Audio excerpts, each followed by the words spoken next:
기도하고 또 오늘 또 하나님 말씀 함께 보도록 하겠습니다. 기도하시겠습니다. 하나님 아버지, 은혜와 사랑을 감사합니다. 그 은혜와 사랑 때문에 독생자 아들 예수 그리스도를 보내셔서 죄인인 우리의 죄를 해결하여 주시고 우리를 의롭다, 하나님의 자녀다 이렇게 거듭나게 하여 주시고, 또한 천국 가는 그날까지 성령님으로 우리를 인도하시고 보호하심을 감사합니다. 모든 것이 주님의 은혜요, 주님의 사랑인데 이것을 모르는 수많은 사람들은 아직도 자행자제하며 자적하며 아버지 지옥을 향해 달려가고 있습니다. 우리에게 주신 은혜를 망각하지 않게 하여 주시고, 은혜 받았으니 은혜 주신 하나님의 마음과 뜻을 알아 우리가 그 뜻을 이뤄가는 신앙생활을 할 수 있도록 인도하여 주시옵소서. 오늘도 주님의 말씀을 함께 보며 주님의 뜻과 주님이 어떤 분인지를 깨닫고자 합니다. 주님의 말씀하여 주시고 주님 만나 주시옵소서. 그렇게 주님께서 일하실 줄 믿사옵고 예수님의 이름으로 기도하옵나이다. 아멘. 우리가 지금 구원에 관한 여러 가지 용어들을 성경에서 하나님께서 말씀하시고 또 표현한 용어들을 함께 보고 있습니다. 이런 용어들을 통해서 우리가 알 것은, 이런 용어 하나하나에 뭐가 구원의 단계냐, 하나님이 택하시고 부르시고 거듭나게 하시고 회개케 하시고, 이게 순서가 아니라 구원 가운데 하나님과 우리와의 관계를 용어로 한번 설명해 본 것이고 뿐이지, 거듭난 다음에 회개해야 되고 회개한 다음에 의롭게 되는 거고, 이게 순서대로 되어 있는 것이 아니라는 것을 여러분이 아시면서 하나하나 하나님께서 우리와의 믿음의 관계 가운데, 구원해 주신 인격적인 관계 가운데 하나님은 어떤 뜻을 어떻게 가지고 우리에게 행하셨고, 우리는 그럼 그 뜻에 대해서 어떻게 하나님께 나아가야 되는지 한번 보도록 하겠습니다. 오늘 이제 7번입니다. 칭의 저번에 하다 말았는데, 이 칭의에 대해서 하기 전에 우리 한번 택하심, 부르심, 여기까지죠. 이거 한번 10가지를 한번 쭉 읽어보겠습니다. 저쪽부터 시작. 택하시고 부르심, 거듭남, 회개, 의롭다 하심, 양자 삼으심, 거룩하게 됨, 그리스도인으로 유지하심, 주님 품으로 부활의 몸을 받음. 이것을 어려운 중생, 칭의, 성화, 성도의 견인, 영화 여러 말을 표현하는데, 여러분 이 말 뜻이 이거라는 걸 여러분 보시면서, 하나님께서 우리를 택하시고 부르셨다. 하나님께서는 직접적으로 하나님의 은혜로 우리가 구원받았습니다. 우리 힘으로 하나님께 나갈 수도 없고 우리 힘으로 하나님 의롭다고 칭할 수도 없지만, 하나님께서 모든 구원의 계획 가운데 하나님의 섭리대로 우리를 불러주시고 택하셨고 또 불러주시고, 또 하나님 말씀 듣게 하셔서 성령으로 거듭나게 하시고, 또 동시에 우리가 하나님 앞에 온전하게 회개할 수 있도록 죄를 깨닫게 하여 주시고, 또 여기까지 했고, 이제 뭐냐, 이렇게 거듭나서 모든 죄를 회개한 다음에 하나님께서 우리를 의롭다 이렇게 해주셨다고 성경에서는 말하고 있습니다. 의롭다, 이거 법정 용어입니다. 법정 용어로서 판사가 판결을 빵빵빵 내리면 누가 뭐라 그래도 어떻습니까? 그 사람은 그 판결대로 어떠한 제약을 받지 않습니다. 판사가 유죄, 징역 10년 하면은 아무리 나는 아니라고 해도 징역 10년을 살아야 되는 것이고, 이 사람은 아무리 누가 봐도 죄인인데 판사가 꽝꽝꽝 무죄하면 그 사람은 죄 없다고 많은 사람 앞에 공적으로 이게 선언된 것입니다. 마찬가지로 하나님이 우리에게 칭의, 의롭다 이렇게 칭하셨습니다. 우리의 믿음에 응답하셔서 하나님께서는 우리의 죄가 사함 받았다, 하나님께서 공개적으로 실질적으로 선언하셔서 하나님의 율법에 관련돼서 우리가 더 이상 율법에 매이지 않아도 된다는 것을 법적으로 선언할 필요가 있기 때문에 하나님이 그렇게 말하셨습니다. 그래서 로마서 8장 30절에 한번 읽어보겠습니다. 우리 다시 교재 보시면서 로마서 8장 30절 시작. 또 미리 정하신 그들을 또한 부르시고, 부르신 그들을 또한 의롭다 하시고, 의롭다 하신 그들을 또한 영화롭게 하셨느니라. 그래갖고 여기 보면 부르시고, 그렇죠? 택하시고 부르시고 의롭다 하시고 영화롭게 하셨다, 이렇게 쭉 나오는데, 이것이 이제 순서대로 되어 있는 것처럼 불리고, 순서 어떻게 보면 순서상 맞지만은 이것이 이 다른 용어들도 그렇게 순서대로 끼어 있는 것이 아니라 하나님과 우리와의 믿음의 관계입니다. 이 칭의가 왜 중요하냐면, 이 칭의 자체가 뭡니까? 하나님이 죄인이지만 우리를 의롭다 하신 겁니다. 공포하신 겁니다. 선언하신 겁니다. 우리가 잘나서, 사실 우리가 의로워서 의롭다가 온 것이 아니라 우리가 죄인이지만 예수 그리스도의 대속의 피를 믿는 믿음으로 우리가 하나님께서 그 믿음을 보시고 우리를 의롭게 하신, 어떻게 보면은 하나님의 은혜로 우리가 의롭다고 선포된 것입니다. 그래서 칭의의 정의는 우리 죄가 다 사함받은 것으로 간주, 그러니까 사실은 아니지만 그렇게 선언한 것이고, 또 그래서 그리스도의 의가 우리의 것임을 인정하며 우리를 그 앞에서 의롭다고 선하신 하나님의 법적 행위, 율법 앞에서 모든 이 공의의 행위가 바로 칭의입니다. 이 칭의는 그래서 뭐냐? 법적인 선언인 것입니다. 우리를 의롭다 하셨기 때문에 그 다음에 로마서 8장 33절 34절, 그래서 우리가 어떻게 되느냐? 우리의 의에 대해서 누구한테 참소당할 필요가 없는 것입니다. 로마서 8장 33절 34절 여기 본문에 있는 거 읽어보겠습니다. 시작. 누가 능히 하나님의 택하신 자들을 송사하리요 의롭다 하신 이는 하나님이시니 누가 정죄하리요. 그럴 때 그 은혜 때문에 우리는 의롭다고, 더 이상 죄인으로서 하나님 앞에 세상 말로 쭈구리처럼 이 세상의 모든 정죄에 얽매여서 사는 사람이 아니라 우리는 그 차원을 넘어서서 하나님과 더불어, 의로우신 하나님과 더불어 함께 살 수 있는 신분이 된 것입니다. 만약에 칭의의 반대인 정죄입니다. 정죄인데 죄인임에도 중요한 게 뭐냐? 죄가 없다고 선언한 거예요. 죄가 있다고 선언한 우리 상태를, 죄가 없다고 하나님만 아시는 겁니다. 죄인임에도 불구하고, 이게 중요한 거예요. 죄인임에도 불구하고 하나님 보시기에 의롭다고 하나님이 선언하신다는 의미입니다. 그래서 얘기한 것처럼 법적인 것이다. 법적 선포된 것입니다. 그래서 칭의가 만약에 딴 데서 하나님이 우리 의롭다고 하셔서 의롭게 되었어 이렇게 얘기해야 되는데, 우리가 신앙생활 잘하고 내가 권사받고 내가 안수부사 직분받고 이게 내가 하나님께서 인정받은 거 아니야? 의롭다고? 이거 아닙니다. 하나님께서 내가 의롭다고 하나님이 인정하신 것이 아니라 그 믿음을 보시고 의롭다고, 자격 없는 나한테 의롭다고 선포하신 것입니다. 약속대로. 그래서 하나님께서는 우리가 그의 보시기에가 중요해요. 보시기에. 하나님이 간주라는 말, 보시기에, 보신다는 건 볼 때 진짜 인정한 게 아니라 그래도 의롭게 내가 봐줄게 이렇게 한 거예요. 선언하십니다. 과거, 현재, 미래 모든 죄를 포함해서 우리가 더 이상 죄값을 필요 없다. 그 믿음으로 말미암아, 다시 말해서 죄에 얽매여서 죄의 종이 될 필요 없다고 선언하신 것입니다. 그래서 로마서 8장 1절에 그리스도 예수 안에 있는 자에게는 결코 정죄함이 없나니, 왜냐? 하나님이 의롭다고 하셨기 때문에 정죄당하지 않습니다. 그리고 이렇게 하나님께서 의롭다 하신 그거에 대한 행복에 대해서 로마서에서는 다윗의 말을 인용합니다. 그래서 불법을 사하심을 받고 그 죄를 가리우심을 받는 자는 복이 있도다 라고 하면서, 다윗의 시편의 고백 중에서 가장 행복한 고백이 뭐냐? 하나님께서 나를 의롭다고 하셨다, 내 죄를 다 덮어주셨다, 이것이 우리 인생에 있어서 가장 최고의 행복이라는 것을 로마서 바울은 다윗의 시편을 인용하면서, 이렇게 우리가 의롭게 된 것, 이렇게 우리의 죄의 사함을 받은 것, 이건 엄청난 행복이라는 것을, 우리 인생 가운데 최고의, 어떻게 보면 참 팔자 핀 거라는 것을 이렇게 말하고 있습니다. 그래서 하나님께서 우리를 단순히 접대 말씀드렸죠. 죄를 진 상태에서 죄가 없다고 선언한 게 아니에요. 그냥 아담과 같은 상태로서 우리는 다시 죄로 돌이킬 수가 있습니다. 아담은 맨 처음에 창조됐을 때 중립적인 상태였습니다. 그런데 죄를 지어서 정죄를 받고, 근데 예수님께서 우리 죄를 짊어지셨다. 예수 그리스도를 믿음으로 말미암아 우리가 의롭게 되었다는 것은 단지 마이너스 다시 0으로 된 것이 아니라 더 나아가서 이제 플러스가 됐다는 겁니다. 그 뒤에 한번 읽어보겠습니다. 그래서 어떻게 우리의 죄가 없어지고, 죄가 없어져서 우리가 공이 아니라 여기에 다시 의롭다고 이렇게 선언할 수가 있냐? 그 말은 이제 시에 나옵니다. 어떻게? 하나님께서는 그리스도의 의를 우리에게 전가시켰기 때문에 우리를 의롭다고 하실 수 있다 이겁니다. 지난번에 말씀드렸는지 모르겠지만, 그래서 예수님께서는 30년 동안 이 땅에서 사시고 3년 반 동안 공생애로 사셨습니다.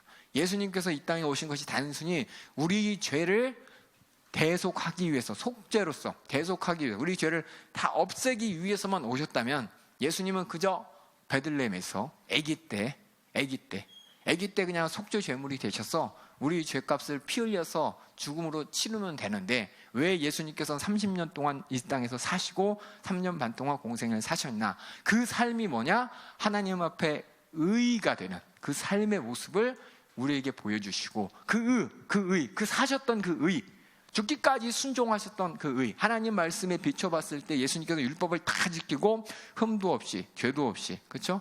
하나님 앞에 언제나 의로운 삶을 그 삶 자체도 뭐냐?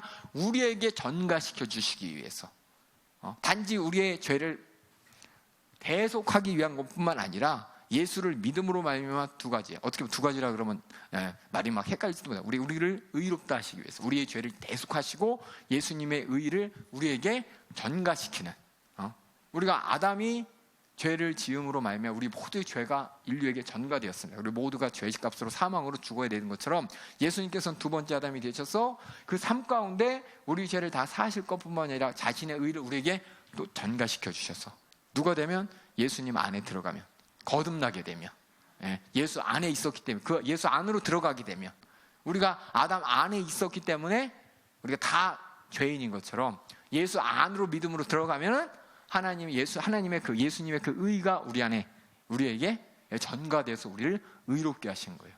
그러니까 우리가 이걸 잘 들으세요. 어떤 사람은 나는 뭘 믿어? 그럼 여러분이 믿음이 뭐냐? 예수님이 날 위해 십자가 달려 주신 것을 믿습니다라고까지 끝나느냐, 아니면 예수님께서 의롭게 사신 모든 의를 나에게 또한 하나님께서는 믿음으로 전가시켜 주셨다는 거예요. 우리는 이 부분에 대해서 잘 생각을 안 하잖아요. 잘 안 돼요. 근데 이걸 담임 목사님 말씀드렸어요. 어떻게? 성령으로. 그래서 뭐냐? 우리 위해서 기도하자, 성령 충만하다. 이게 뭡니까? 내 안에 예수의 의가 전가되고 예수의 생애가 재현됨으로 말미암아 내가 진짜 의롭게 하나님이 보실 수 있는 삶을 살아가기 때문에 우리가 구원받은 증거가 나타나는 것이고 온전한 칭의가 이루어지는 것입니다. 근데 요거를 이제 딴 교회에서는 뭐예요? 성령님에 대해서 얘기 안 하고 그냥 예수님께서 우리의 죄를 대속하시고 우리를 구원하셨으니까 우리 다 구원받았습니다. 그 뭐냐? 중립적인 상태에서 언제 우리가 될지 의롭게 된 건 아니에요. 의롭다고 하나님이 칭의할 만한, 의롭다고 할 만한 것이 아무도 없어요. 그러니까 어떻게 되냐? 내가 예수 안에 쑥 들어가고 예수 안에 있기 때문에 예수의 생애를 재현하게 되고, 그렇게 되는데 하나님께서 의롭다 이렇게 하시는 거지. 그러니까 여러분들이 우리가 의롭게, 그러니까 죄가 다 대속돼서 제로인 상태 되는 게 중요한 게 아니라 우리는 하나님 보시기에 의롭게 된 사람입니다. 이게 중요한 거예요. 이게 중요한 거예요. 그래서 우리는 예수 믿는 사람, 예수의 생애를 재현하는 사람이 되는 겁니다. 그래서 하나님께서는 보겠습니다. 10번 계속해서 그리스도의 의를 우리에게 전가시키셨다. 하나님께서 그리스도의 의를 우리 것으로 생각하시고 간주하셨다는 겁니다. 그래서 로마서 4장 3절에 아브라함이 하나님을 믿음에 이것이 저에게 의로 여기신 바 되었느니라 했을 때 언제 그랬는지 아세요? 아브라함을 보면서 하나님이 네 믿음 정말 내가 볼 때 자 의롭게 의로 내가 여겨줄게. 그때가 언제입니까? 잘 생각하셔요. 성경을 잘 보셔야 돼요. 이걸 모르고 그냥 아브라함이 그랬나 보다 막연히 생각하시면 안 돼요. 메소포타미아 지역을 떠났을 때가 아니에요. 언제냐? 그 아들을, 그렇죠? 그 아들을 바칠 때 하나님께서는 그 믿음, 어떤 믿음? 네가 정말 나의 어떤 믿음? 하나님 말씀을 꼭 지키는 믿음, 그렇죠? 아들을 바치기까지, 그렇죠? 그렇게 순종했던 그 순종이 예수를 통해서 자신의 목숨을 바쳤던 예수님, 그렇죠? 그 예수님의 의가 우리에게 또 전가된 겁니다.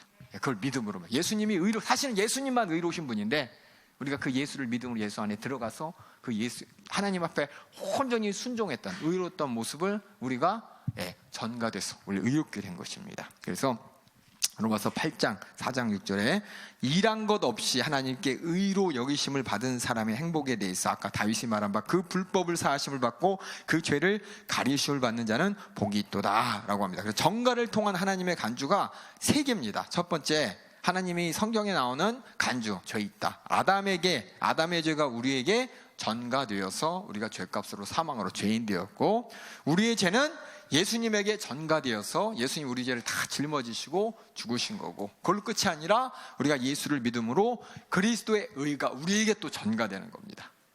그래서 우리가 플러스 다시 말해서 의롭게 하나님이 간주할 수가 있게 되신 것입니다. 그래서 하나님 앞에 실질적으로 거룩하게 되었다, 의로운 상태가 되었다, 이것은 우리가 진짜 그렇게 거룩하게 되고 의롭게 되어서가 아니라 그리스도 예수의 완전한 의의 근거에서 그걸 우리가 믿음으로 의롭다고 하나님이 선포하셨다. 이것이 진짜 복음인 거예요. 캐톨릭에서는 이렇게 이해합니다. 로마 캐톨릭하고 차이가 이거예요. 이게 별거 아니겠지만 여러분이 의롭게 되었나 보다가 아니라 이것을 간주한 그것이 뭐냐? 카톨릭과 우리와의 차이입니다. 진짜 성경과 카톨릭에서 얘기하는 그들의 일부분적인 말씀을 가지고 얘기하는 사람 틀린 거예요.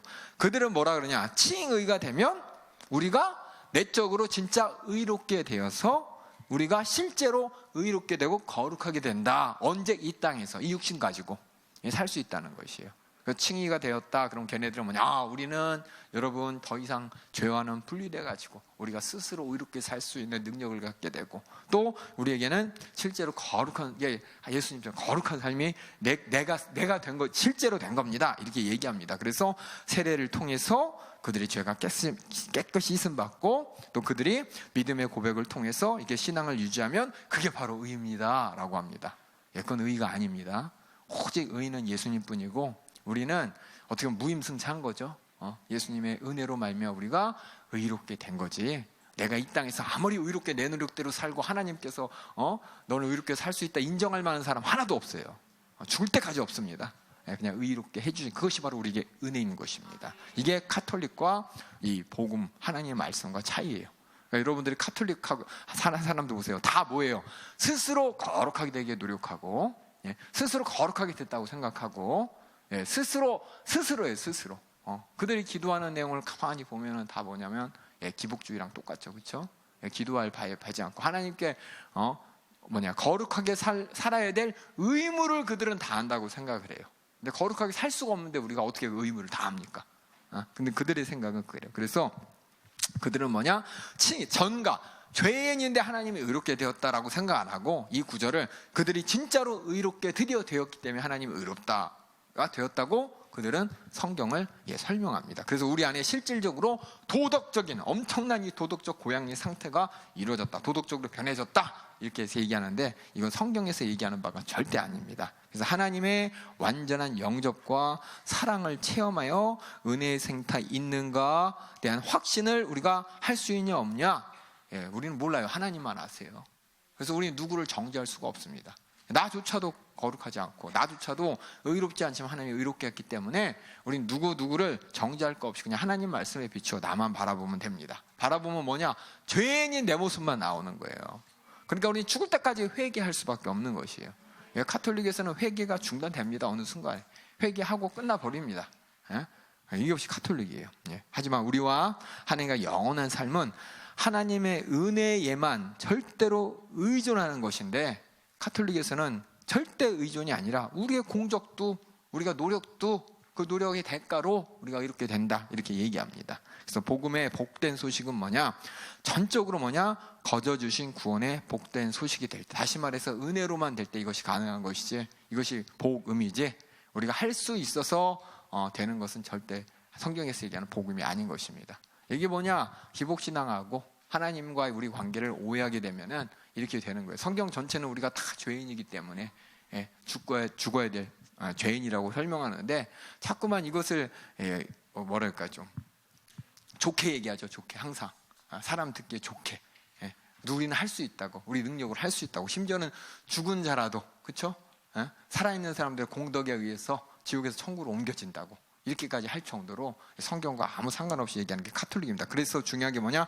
칭의. 이거 딱 생각하면 하나님의 은혜다. 나는 자격 없는데 하나님이 의롭다고 해주셨다. 어떻게 의롭다고? 죄가 없다고, 플러스 예수님의 의를 내에 전가시켜서 의롭다고까지 해주셨다. 이것이 바로 이 구원에 대한 하나님과 우리와의 인격적인 관계를 설명하는 단어입니다. 그래서 하나님은 그리스도에 대한 우리의 믿음을 통해서 우리를 의롭다 하신 것입니다. 그래서 로마서 4장에 아브라함이 아까 다윗처럼 우리도 행위가 아닌 믿음으로 의롭게 된다는 사실을 변호하는데 열심히 얘기해야 되는 것이고, 또 로마서도 그렇게 적혀 있습니다. 하나님이 거저 주신 은혜는 은혜의 선물에 의해서 절대적으로 의지하는 것만이 우리가 하나님 앞에 구원받은 자의 삶이라는 것입니다. 그래서 야고보서에 보면은, 이거 아마 하셨을 거예요. 야고보서 2장 20절에 보면은, 이로 보건대 사람이 행함으로 의롭다 하심을 받고 믿음으로만 아니니라. 이걸 가지고 카톨릭에서 얘기하는 거예요.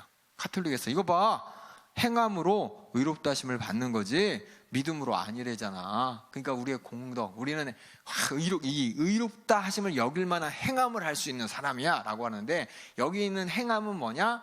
어떤 원인이 되는 행함이 아닙니다. 내가 어떤 의롭게 되는 원인이 돼서 하는 행함이 아니라 하나님께서 의롭다 하셨고 그 은혜 안에 살기 때문에 나오는 행위를 보니까 저 사람 그러니까 의롭다 하심과 행함. 캐톨릭에서는 어떻게 하냐면 네가 행하면 의롭게 되는 거야. 의가 인정이 되는 거야 라는 게 캐톨릭이고, 복음은 뭐냐? 네가 의롭다고 여길 만한 믿음을 행함으로 보여, 이거예요. 차이 알겠어요? 하나님께서 의롭다고 했을 때 그 은혜 받은 그 행동을 보여. 그럼 네가 의롭다는 것이 인정되는 거야. 의롭게 된 것이 너로부터 나타나는 거야. 이 순서가 틀리다는 거 아시겠죠? 그래서 우리 또 성경에 보면 침례는 구원의 표다 이런 말이 있습니다. 이거 가지고 많은 사람들이 구원의 표, 침례를 받아야 구원받는 거야. 그게 아니라 구원받았다는 증거가 뭐냐? 물속에 들어갔다 나왔다는 이 고백을 할 수 있는 것입니다. 침례는 고백이기 때문에. 그래서 구원의 표라고 하는 겁니다. 근데 이거를 전체적인 문맥을 보는 게 아니라 그 문장만 보는 거예요. 그 문장 보면 아까 줬던 야고보서 2장 20절 보면은 꼭 그렇잖아요. 행함으로 의롭다 하심을 받고 내가 열심히 행해야겠구나. 열심히 행해야겠구나. 그래야지 하나님한테 인정받는구나. 이렇게 생각하게끔 오해하는데, 문맥을 다 보면 뭐냐? 네가 진짜 믿음이 있다면 너의 믿음으로, 행함으로 너 믿음을 증거해라. 그럼 행함을 보고 네가 정말 믿음이 있구나, 의롭게 되었구나 이렇게 보여지지 않겠냐라고 얘기하는 거예요. 그러니까 여러분들이 이것을 잘 구분하셔야 됩니다. 이게 뭐냐? 성경을 잘 못 읽는 사람들, 우리 잘 성경 안 읽잖아요, 그렇죠? 읽어 치워버리잖아요. 앞뒤 문맥 보면서 이 의미가 뭔지는 안 따지고 그냥 읽으면서 딱 어느 구절이 딱 박히면 그래, 이렇게 행함으로 이렇게 되는 거야. 내가 어떻게 행할까? 의롭게 되기 위해서 어떻게 행할까? 이런 생각 갖게 되면 안 되는 거예요. 문맥을 잘 보면은 우리가 정말 하나님께 은혜 받았고 정말 구원받아서 하나님이 의롭다 할 만한 행함이 나에게 있냐 없냐, 그걸 보여라 라고 하는 것입니다. 이 머리로 믿는 지구가 둥글어 2 곱하기 2는 4야 이런 지식적인 동의의 믿음이 아니라 행함으로 나타나는 온전한 인격적인 하나님과의 믿음의 관계를 보여라 라는 것이 바로 야고보서의 목적입니다. 그래서 여러분이 잘 보시고, 그래서 의로움은 맨 마지막 줄 막산에 그 사람의 생활에서 증거를 볼 수 있을 때 저 사람 의롭구나 라고 다른 성경 구절들은 다 그렇게 얘기하고 있습니다. 그래서 이렇게 의롭게 된다, 하나님이 우리를 의롭게 여겼다라는 것이 우리에게 어떤 의미냐? 하나님 앞에서는 절대 의롭 수 없음을 아는, 그렇죠? 아는 나도 그렇고 다른 사람에게 우리가 하나님의 은혜의 소망, 이 복음을 전할 수가 있게 되는 것입니다. 만약에 아무리 어떤 사람이, 우리도 마찬가지죠. 아무리 해도 나는 안 되나 봐. 맞아요, 나는 안 되는 존재예요. 이런 안 되는 존재에게 믿음만 모시고 하나님이 의롭게 여겼다는 것은 우리에게 정말 소망이 되는 것입니다. 그래서 이 소망을 우리가 전하게 되는 것이고, 하나님께서 그리스도의 공적으로 용서받도록 하신 이 죄값을 다시는 우리에게 요구하지 않으신다는 것이 우리에게 참 기쁨이 되는 거예요. 확신이 되는 거예요. 그래서 우리가 어떤 사람들은 이러죠. 옛날에 술 먹고 꼬장 핀 걸 부흥회 때마다 회의해요, 그렇죠? 이번 부흥회 때 회개, 다음 부흥회 때 회개, 다음 부흥회 때 자 회개 한번 해볼까? 그러면 10년 전부터 한번 기억해보자. 그래서 자기 잘못한 거 나열한 거 한번 다 회개하고 그러면은 하나님께서 저번에 기도할 때 용서 안 하셨나?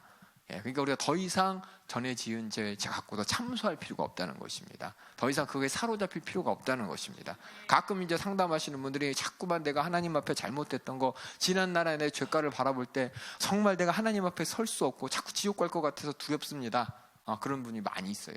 그건 뭐냐? 우리가 성경 말씀을 그대로 믿지 않기 때문에 그런 거예요. 그래서 하나님의 아들이라는 엄청난 죄값을 지불하셨다는데, 아무리 생각해 내가 용서가 안 될 정도로 내 죄가 그렇게 큰데, 내가 해결할 수 없는데, 맞아요. 그래서 하나님의 아들이 이 땅에 오신 거기 때문에 그게 우리의 믿음이 되는 것이고, 그런 하나님의 역사를 통해 이루신 예수 그리스도의 십자가의 대속의 사건을 통해서 내가 모든 참소에서 자유하게 되는 것입니다. 이것이 우리에게 정말 참 확신이 되는 것이고 참 기쁨이 되고, 그래서 복음이 되는 것입니다. 그래서 칭의에 대해서 얘기했고, 이제 뭐냐? 하나님의 가족, 이제 구원받았다. 구원에 대한 다른 표현으로 하나님의 자녀가 된다라는 말이 있습니다. 이 성경에 보면은 우리를 하나님의 가족의 일원으로 하나님께서 만드신 행위라고 합니다. 요한복음 1장 12절 읽겠습니다. 시작. 영접하는 자 곧 그 이름을 믿는 자들에게는 하나님의 자녀가 되는 권세를 주셨으니, 직접 이렇게 말씀하셨고, 바울도 또 이 하나님의 자녀의 특별한 의미를 로마서 8장 14절에서 17절까지 말합니다. 한번 읽어보겠습니다. 시작. 무릇 하나님의 영으로 인도함을 받는 그들은 곧 하나님의 아들이라. 너희는 다시 무서워하는 종의 영을 받지 아니하였고 양자의 영을 받았으므로 아바 아버지라 부르짖느니라. 성령이 친히 우리 영으로 더불어 우리가 하나님의 자녀인 것을 증거하시나니 자녀이면 또한 후사 곧 하나님의 후사요 그리스도와 함께한 후사니 우리가 그와 함께 영광을 받기 위하여 고난도 함께 받아야 할 것이니라. 그래서 칭이 받고 뭐 양자됐다 얘기가 아니라 구원에 하나님 구원받은 우리가 어떤 신분이고 어떤 은혜인지를 설명하는 단어들입니다. 양자됨도. 그래서 다른 구절도 많이 있어요. 저 갈라디아서에 보면 믿음으로 말미암아 그리스도 예수 안에서 하나님의 아들이 되었느니라 이렇게 얘기를 합니다. 그래서 그 아들의 영, 그 성령이죠. 성령님께서 우리 마음속에서 우리가 하나님의 자녀임을 증거한다고 성경은 계속해서 말하고 있습니다. 예수님께서 재림하시고 우리가 부활의 몸을 입기까지 양자됨, 하나님의 자녀된 특권이 있는 것이고 특권과 유익을 얻지 못한다. 양자됨에 완전하진 않죠. 완전하게 양자됨으로써 완전한 특권을 우리가 누리는 것은 재림하실 때, 예수님이 재림하실 때 온전한 완전 왕자고, 우리는 양자의 신분을 가지고 이 땅에서 사는데 온전한 권세와 권능이 이제 예수님 오실 때 나에게 이루어집니다. 그래서 로마서 8장 23절 부활의 몸을 입는 것, 그것이 바로 뭐냐? 양자됨의 특권에 대한 완성입니다. 우리 자녀로서 이 땅에서 온전한 자녀의 그 양자됨, 더 이상 누구도 감히 겁박할 수 없고 누구도 감히 대적할 수 없는, 마귀에게도 대적할 수 없는, 시험할 수 없는 그런 수준은 이제 부활의 몸을 입을 때고, 지금은 그런 능력을 가지고 싸워가지고 만들어져 가는 겁니다. 양자됨은 언제부터 된다고 성경은 얘기하냐? 회개할 때, 회심 이후에 발생하며 구원에 이르는 믿음의 결과입니다. 우리가 구원 받았을 때 하나님의 자녀가 됩니다. 구원에 이르는 믿음과 연관해서 그리스도를 믿는 믿음으로 인해 하나님께서는 우리를 그의 가족으로 삼아 주셨습니다. 그래서 갈라디아 4장 6절에도 너희가 아들인 고로 하나님이 그 아들의 영을 우리 마음의 가운데 보내사 아바 아버지라 부르게 하셨느니라. 그래서 성령의 역사가 바로 우리가 양자됨의 확신을 갖게 해주고, 그런 의미에서 바울은 아들이 된 이후에 성령께서 우리 마음속에서 역사하셔서 우리를 아버지라 부르게 하신다라고 또 로마서에도 이렇게 말하고 있습니다. 그래서 우리가 성령님이 내 안에 계심으로 말미암아 내가 자녀된 것을 확신하게 되는 것입니다. 양자됨, 이 양자됨과 칭의가 구원받은 거에 대한 거 똑같은데, 칭의와 약간 구별되는 게, 하나님은 양자됨의 특권 없이도 우리를 의롭다 하셨을 수도 있습니다. 양자됨이 아니지만 이렇게 됩니다. 그래서 양자됨이 얼마나 큰 특권인가를 얘기하는 거예요. 다시 말해서 양자되었다, 이 말이 칭의보다 더 큰 특권, 더 큰 우리의 신분을 얘기하는 겁니다. 의롭게 되었다 이 말하고 양자되었다, 하나님의 자녀되었다는 것은 뭔가 들리기만 해도 하나님과의 관계와 법적인 관계 가운데 차이가 나잖아요. 그래서 하나님이 우리와의 관계성에 관련되어서 하나님의 자녀되었다, 이 말은 영원토록 누릴 축복을 얘기하게 됩니다. 그래서 요한의 고백을 보면, 요한 3서 1장에 보면은, 보라 하나님께서 어떠한 사랑을 우리에게 주사 하나님의 자녀라 일컬음을 얻게 하셨는고 우리가 그러하도다. 어떻게 보면 이 칭이라는 것은 율법과 관계돼서 어떤 법이 상당히 좀 냉철하잖아요. 그렇죠? 관계적인 게 없잖아요. 냉철한, 어떻게 보면 그것도 우리에게 은혜로서 하나님께서 선언하게 하시는데, 양자는 하나님과의 관계를 설명합니다. 이건 법적인, 어떻게 보면 율법과의 관계고, 이거 양자는 하나님과 인격적인 관계를 설명하기 때문에 이게 어떻게 보면 더 우리에게는 더 뜨겁게 경험할 수 있는, 뜨겁게 정말 의지할 수 있는, 하나님을 아버지라고 부를 수 있는 귀한 은혜의 축권입니다. 양자됨의 특권은 아까 얘기했듯이 그래서 하나님과의 관계성입니다. 아버지로서 하나님께서는 역할을 하셔서, 로마서 8장 15절 16절 한번 읽어보겠습니다. 시작.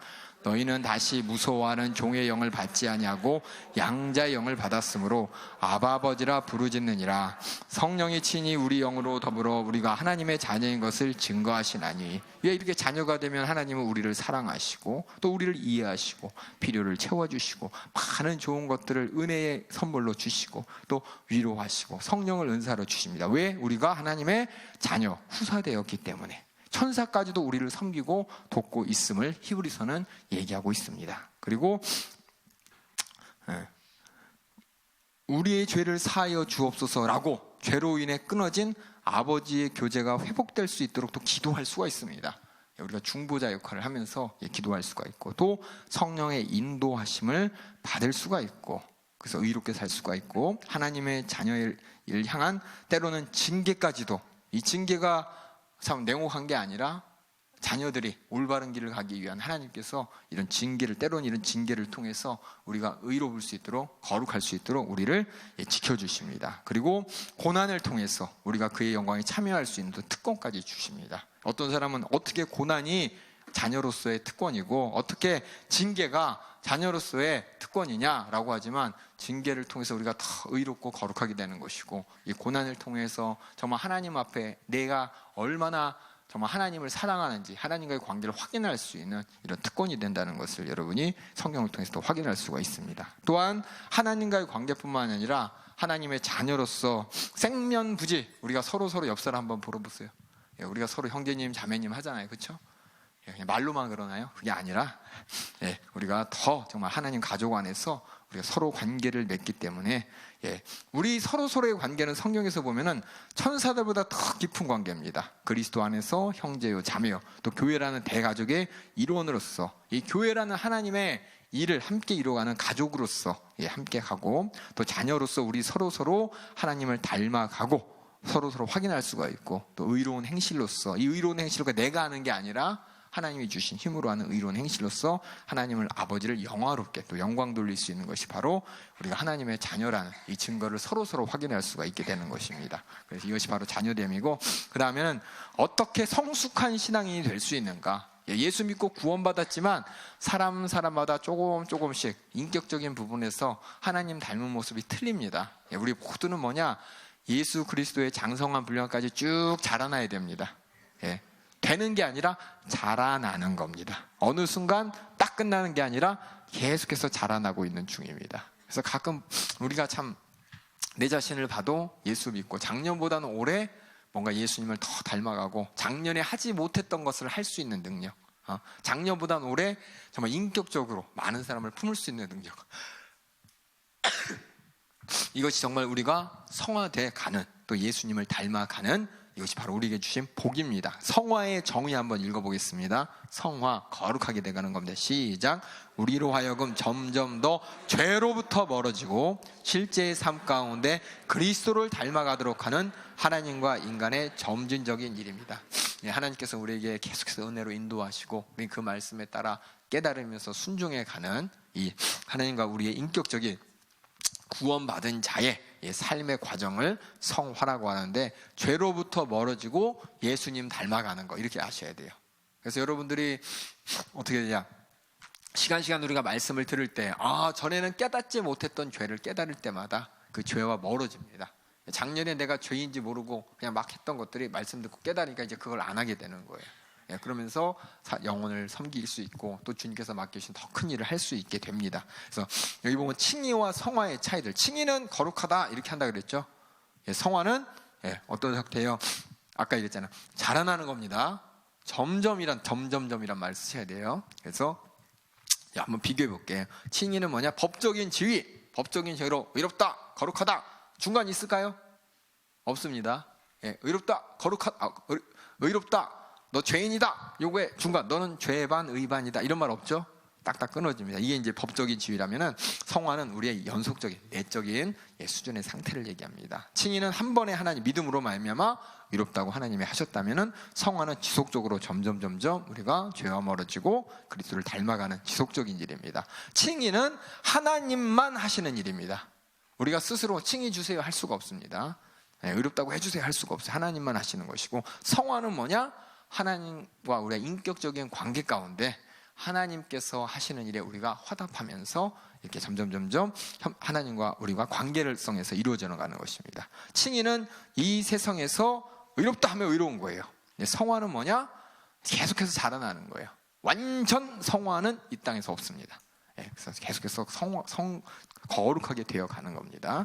그 다음에 모든 그리스도인에게 동일하게 의롭다라고 했지만, 성화는 사람마다 다 차이가 있습니다. 이것이 바로 칭의와 성화, 구원받은 우리가 누리는, 또 우리가 하나님과의 관계 가운데 나타나는 설명을 두 가지를 했고, 성화에 이제 세 단계가 있어요. 세 단계. 성경을 쭉 보니까는 이렇게 세 단계. 첫 번째는 뭐냐면 거듭날 때 시작합니다. 그리고 우리 삶을 통해서 쭉 자라납니다. 죄와 멀어지고 예수님을 닮아가려고 노력하는 삶을 통해서. 그리고 우리가 죽을 때 그때 또 우리 예수님께서 재림하실 때 성화가 끝이 납니다. 그래서 결국 결론이 뭐냐? 성화, 거룩하게, 온전한 거룩함은 이 땅에서 결코 완성되는 것이 아니라 우리가 인생이 마감될 때, 또 예수님이 오실 그때 우리 성화가 끝나게 됩니다. 그래서 성화를 이루기 위해서는 우리 하나님과 인간이 상호 협력이니까 대등한 관계처럼 보이지만 상호 협력이라고 썼기만 이게 아니라 하나님과 우리 인간이 하나님과 이 관계 가운데 일어나는 겁니다. 그래서 성화에 있어서 하나님께서는 우리에게 자녀로서 훈련시켜 주시고, 또 예수님, 예수 그리스도 성자 하나님의 역할은 우리를 위해 성화를 이미 완성하셔서 우리의 본이 되셨습니다. 그래서 우리의 신앙생활의 목표, 천국 가는 거죠. 그렇죠? 하지만 이 땅에서의 목표는 예수님처럼 사는 것입니다. 그래서 우리의 예수님의 본이 되시고 목적이 되시고, 그래서 그 성화의 끝을 보여주셨고, 성령 하나님은 우리 안에서 우리의 내면과 성품과 우리의 모든 것들을 구체적으로 변화시키고 거룩하게 만드시는 것이 바로 우리 아버지 하나님, 성자 하나님, 성령 하나님이 우리가 이 땅에서 신앙생활을 할 때 성화를 위해서 하시는 일이고, 우리는 전적으로 하나님께 의존합니다. 성화로서 우리가 소극적으로 하는 거. 소극적은 뭐냐? 하나님께서 인도하시는 대로 이렇게 따라가는 것이고, 적극적인 것은 뭐냐면 영으로서 몸의 행실을 내가 스스로 내 안에서 찾아갖고 거룩하지 못한 것을 찾아서 없애는 겁니다. 그래서 성화, 우리는 스스로 영으로서 몸의 행실을 죽으면서 이렇게 살고, 또 하나님이 하시는 모든 것들에 순종하면서 따라가는 거. 이게 우리의 역할입니다. 성화에 빠른 길이 있나? 없습니다. 이렇게 하면 빨리 가. 속성 과정, 성화, 예수님께 따라가는, 예수님 90% 닮아가는 속성 과정, 뭐 성경대학 다 완수하시고 이런 거 없습니다. 그냥 우리가 계속해서 삶 가운데 성경 읽고 기도하고, 또 예배를 통해서 하나님의 깊은 관계, 감사 나타내고, 복음 전파하고, 또 서로 우리가 주님의 사랑을 재현하고, 또 훈련하고, 또 스스로 죄와 싸워 이기는 이 삶이 계속해서 나가는 거지, 이것이 어떤 속성 과정에서 무슨 프로그램 끝났다고 그 사람의 성화가 20% 30% 더 됐다, 그런 건 없는 겁니다. 우리 하나님과 그 주관적인 관계고 하나님만 아시기 때문입니다. 그래서 성화, 이 거룩하게 되는 것은 우리 전 인간의, 다시 말해서 인격적인 것입니다. 인격적인 것.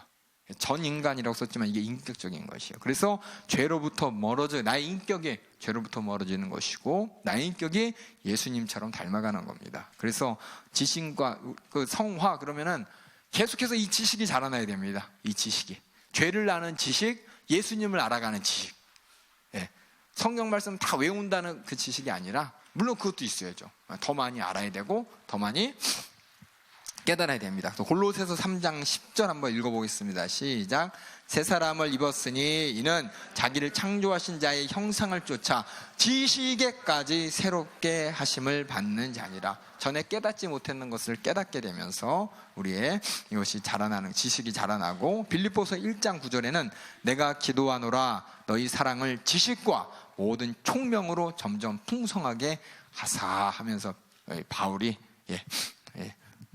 빌립보서에 보면은 이렇게 빌립보 교회를 위해서 기도합니다. 지식이 자라나고 총명이 자라나기를. 또 감정, 우리 감정이 또한 하나님의 원하는 분량으로 달려갑니다. 그래서 성령의 열매 중에 사랑과 희락과 화평과 인내, 감정 부분입니다. 베드로전서 2장에서는 영혼을 거슬려 쌓은 육체의 정욕을, 이 육체의 정욕을 제어하라 하면서 감정 제어라는 것이고, 에베소서 4장 31절에서는 너희 모든 악독과 노함과 분냄과 떠드는 것과 회방하는 것을 모두 악의와 함께 버려라 라고 하면서 이 감정적으로 거룩하게 될 것을 얘기하고 있습니다. 또한 의지적으로도 성화되어야 됩니다. 빌립보서 2장 13절에 자기의 기쁘신 뜻을 위하여 너희로 소원을 두도록, 소원이 우리의 의지죠. 이루고 싶은 마음.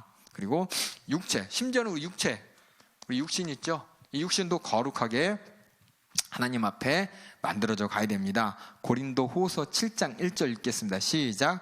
하나님을 두려워하는 가운데서 거룩함을 온전히 이루어 육과 영과 모든 더러운 것에서 자신을 깨끗게 하사. 그래서 6이라고 나왔죠. 그 데살로니가 5장 23절 읽겠습니다. 시작.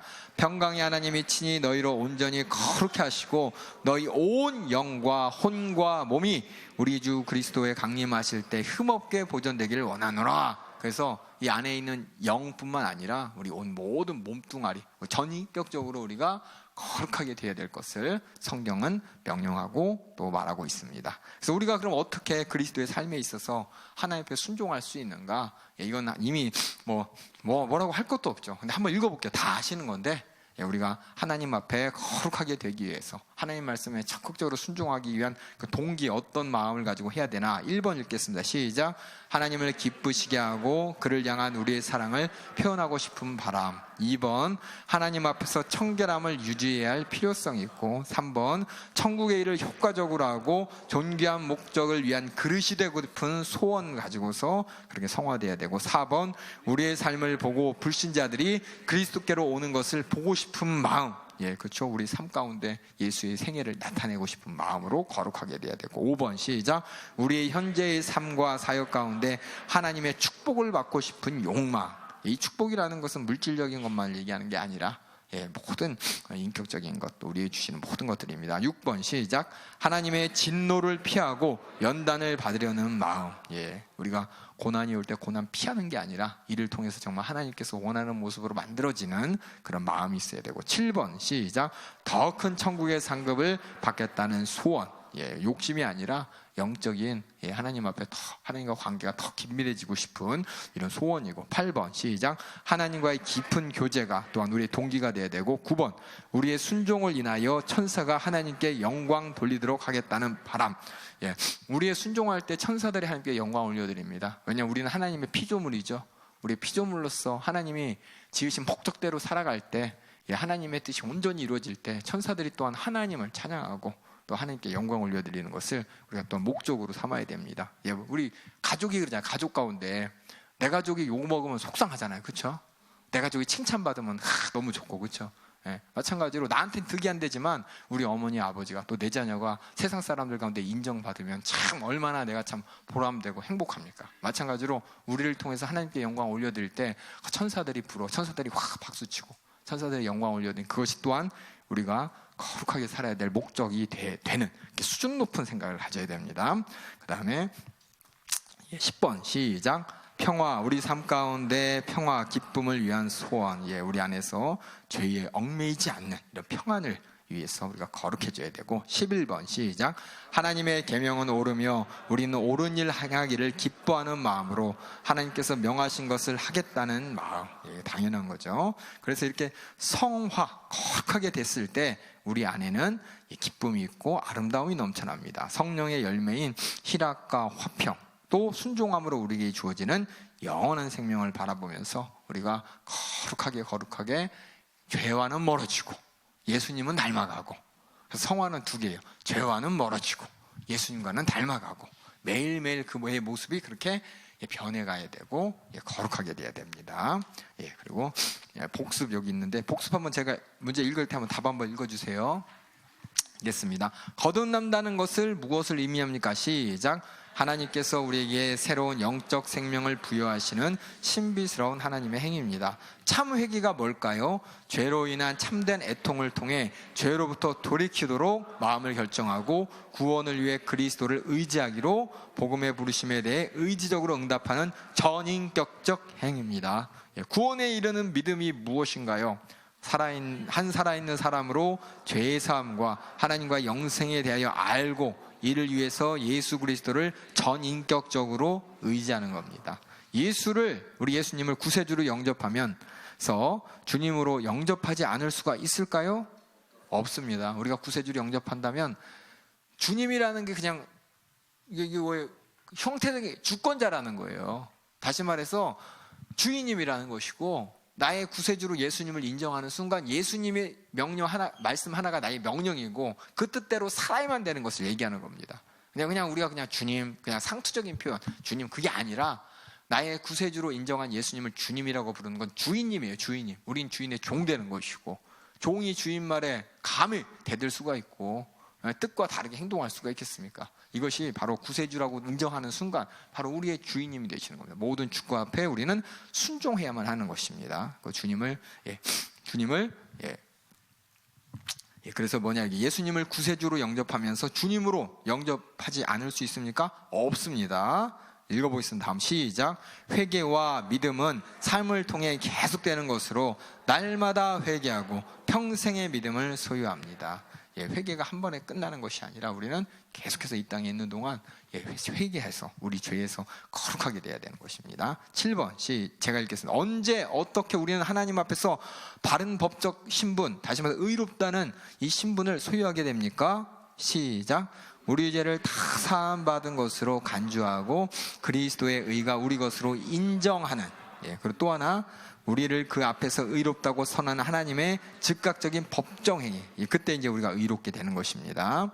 그래서 하나님께서 간주하는 것이고 또 우리는 인정하는 것이고 또 하나님께서는 법적으로 의롭다고 하신 것이고, 그래서 어떻게 하나님께서는 우리를 의롭게 하시나? 시작. 하나님은 그리스도에 대한 우리의 믿음을 통해 순전한 하나님의 은혜로 의롭게 하십니다. 여기에 우리의 공로가 있나요, 없나요? 하나도 없습니다. 카톨릭에서는 있다고 하나요, 없다고 하나요? 있다고 합니다. 이게 이제 바른 복음과 거짓 복음의 차이입니다.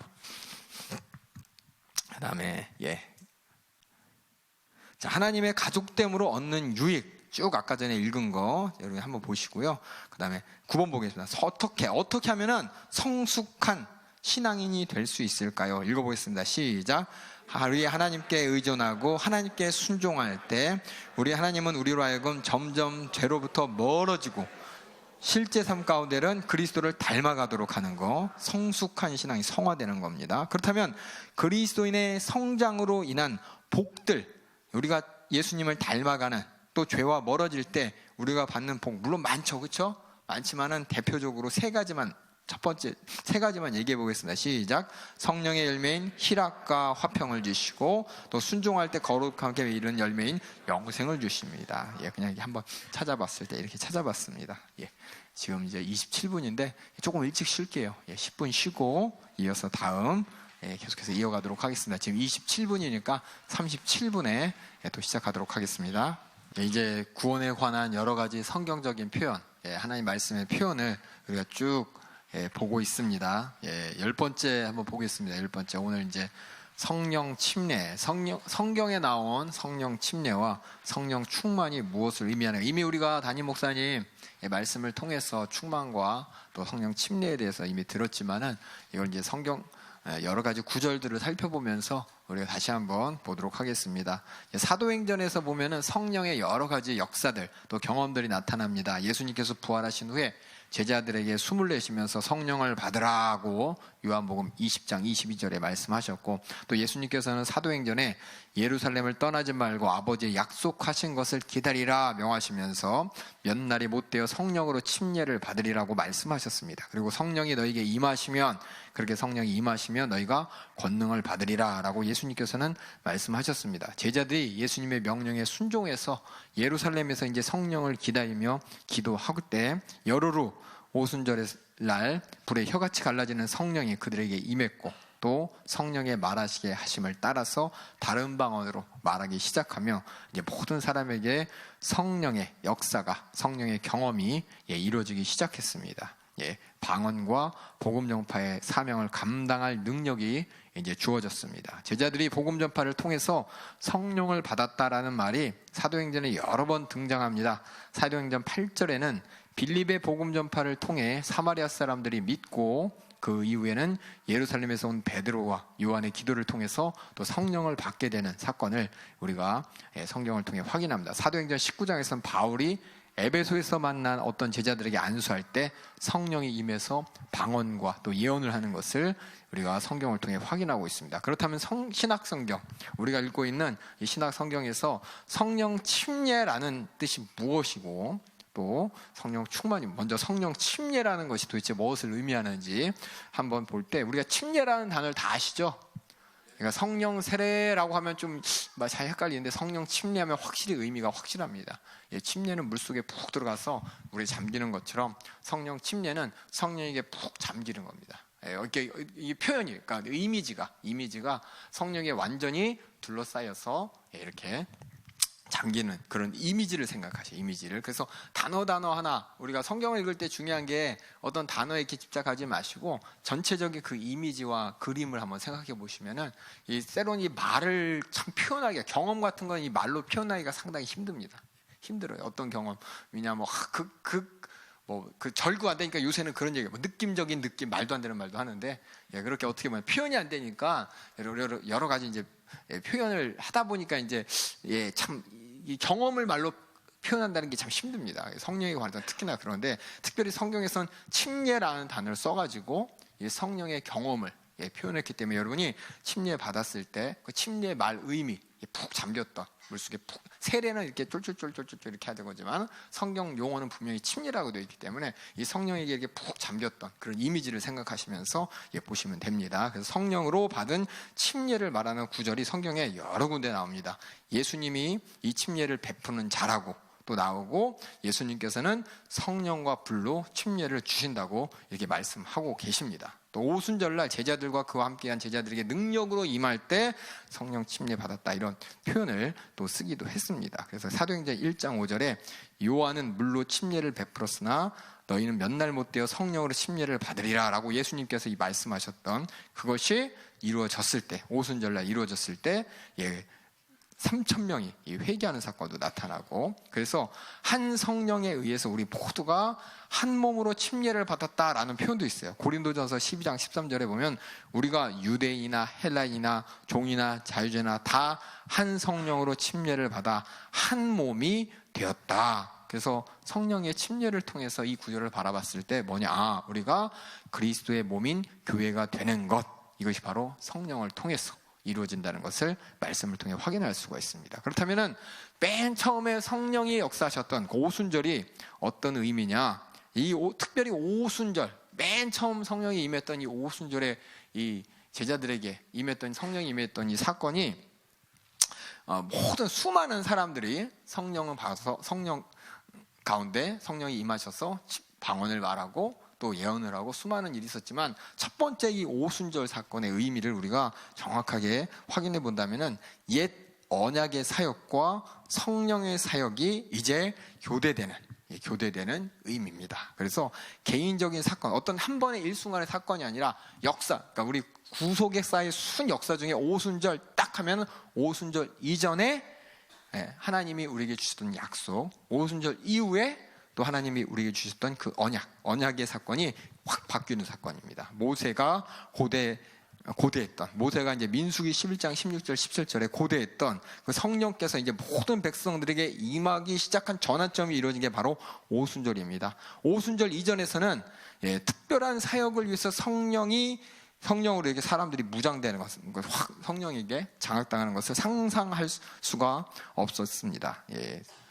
그리고 그 상실할 수가, 그 구약에 보면은 성령이 어떻게 해요? 일하셨다가 사라지기도 하고 이렇게 얘기합니다. 그래서 특별한 사역을 위해서 성령으로 무장됐던 그 사람이 어느 순간에 성령의 능력이 이렇게 없어지는 것을 봅니다. 그 이스라엘을 제한 주변 나라에는 또한 복음도 전해질 수 없었고 하나님 말씀이 또 전해지지도 않았습니다. 또한 귀신을 쫓아낸 적도 없었고, 오순절 이전에 이스라엘 백성들이요. 그래서 이스라엘에게만 국한되었던 하나님의 성령의 사역이 오순절 이후 이제 새 언약에서는 유대인과 이방인을 그리스도의 몸으로 다 연합시키면서 하나님의 처소인 이스라엘 민족이 아니라 교회가 형성되기 시작한 사건입니다. 그래서 오순절 하면 그때 그 전에는 하나님의 복음과 하나님의 말씀이 오직 누구에게만, 이스라엘 백성들에게만 있었지만, 오순절을 기점으로 해서 이제 하나님의 구원의 소식과 하나님의 말씀과 하나님의 뜻과 하나님의 모든 구원의 계획이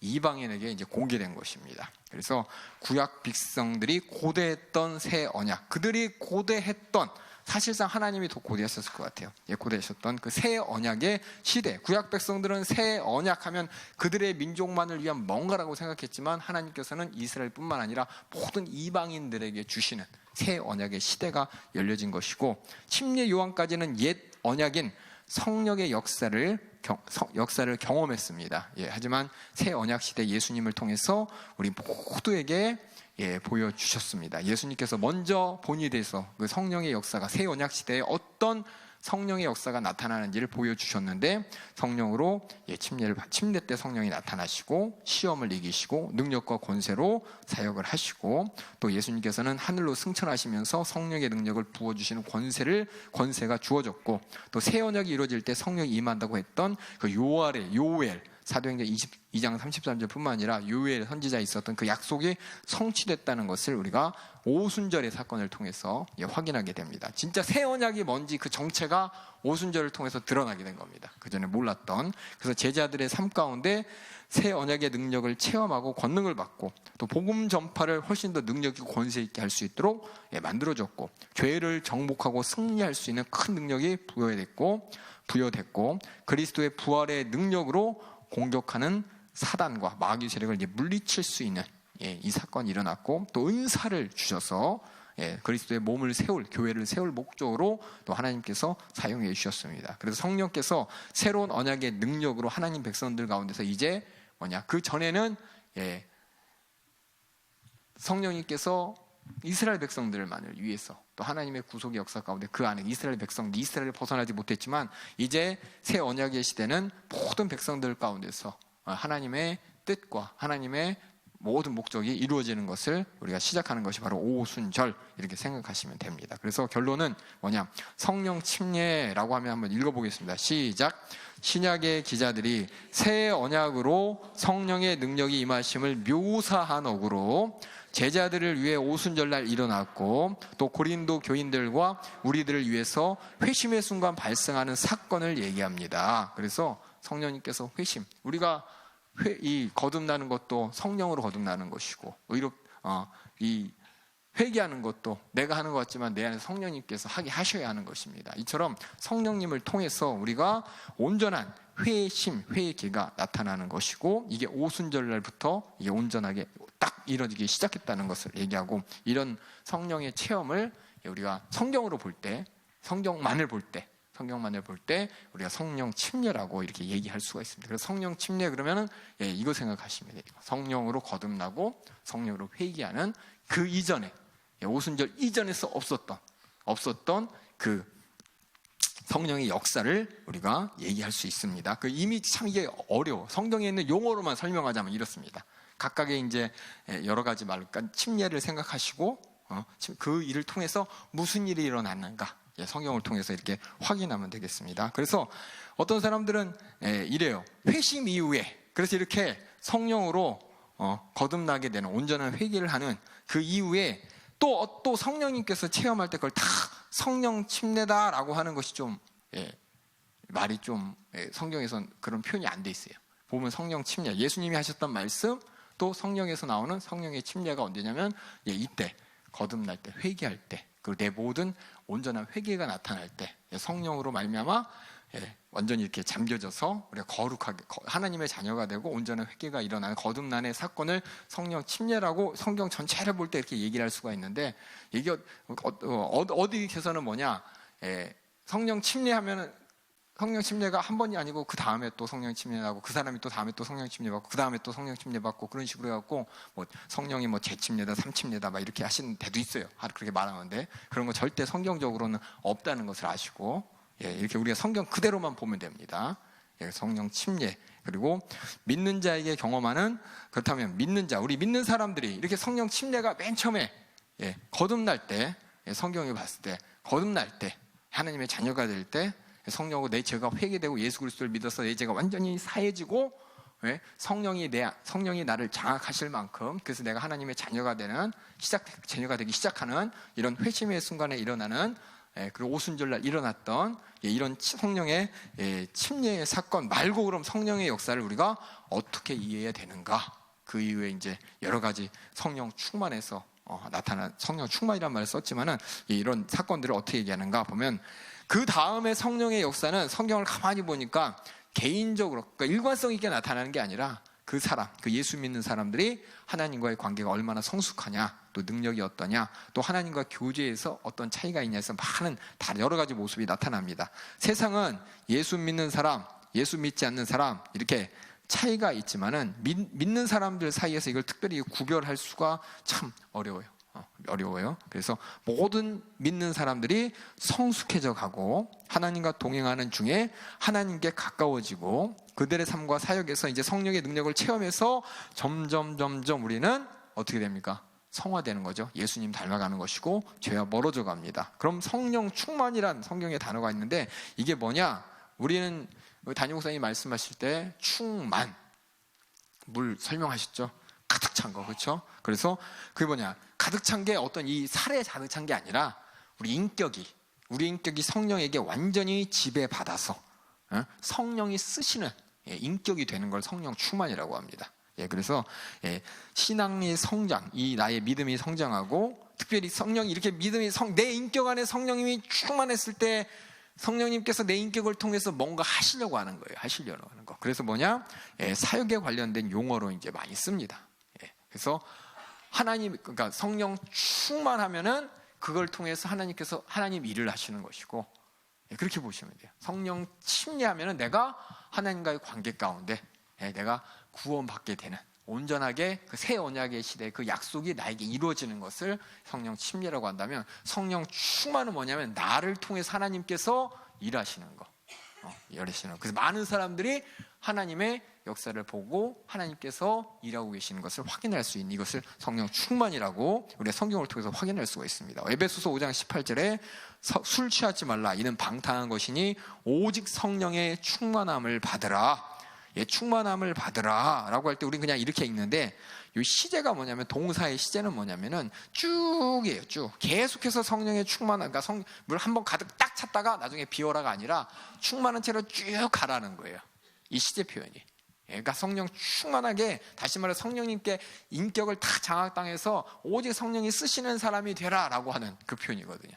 근데 많은 사람들이 성령 충만함을 받아 그러면 가득 찼다, 비워졌다, 재충만, 삼충만 이렇게 얘기하는데, 그 얘기가 성경에 얘기하는 게 아니라, 여기서는 하나님께서 말씀하신 것은 성령의 인격으로 완전히 장악당해서 성령님이 쓰시는, 온전히 하나님의 역사를 위해서 하나님의 뜻을 이루는 삶을 계속해서 살아가라고 이렇게 돼 있습니다. 그래서 계속해서 성령 충만함이 쭉 이어져서 계속돼, 내가 계속 감사, 예배와 감사가 계속해서 발전하고 다른 사람들과 관계 가운데서도 계속해서 거룩하신 성령님이 나를 거룩하게 계속 만들어 갈 수 있도록 해라 라는 것입니다. 그래서 사도행전 2장 4, 베드로가 오순절에 성령 충만히 일수간인게 쭉 이어갔고, 또 4장 8절에 사내들인 앞에서 성령의 충만함을 입었을 때 그와 함께 있던 사람들이 기도한 후에 다시 성령 충만함을 또 체험했습니다. 단회적인 사건이 아니라 우리가 신앙생활을 하면서 계속해서 체험해져가는 사건이 성령 충만이라고 이런 생각합니다. 그러니까 하나님께서 나를 인격을 장악해서 하나님 뜻대로 나를 계속해서 사용해가는 그 모든 과정을 성령 충만이라고 우리 성경을 통해서 이게 확인할 수가 있습니다. 성령 충만을 통해서 때로는 순간적인 능력 가운데 주님께서 쓰시는 일을 하고, 또 어떤 사람은 또 장기적으로 쭉 삶 가운데 특정이 나타나기도 합니다. 스데반은 지혜와 성령이 충만한 사람이었음에도 돌에 맞아 죽을 때 큰 능력으로 더 새로운 성령의 충만함을 받았다고 성경은 나와 있습니다. 그래서 이게 참 충만하다. 아까 전에 성령 침례의 이미지와 충만의 이미지를 그냥 이렇게 이미지를 한번 생각해 보세요. 이미지. 성령 침례, 성령 충만. 이렇게 어떻게 이렇게밖에 표현을 못 하겠어요.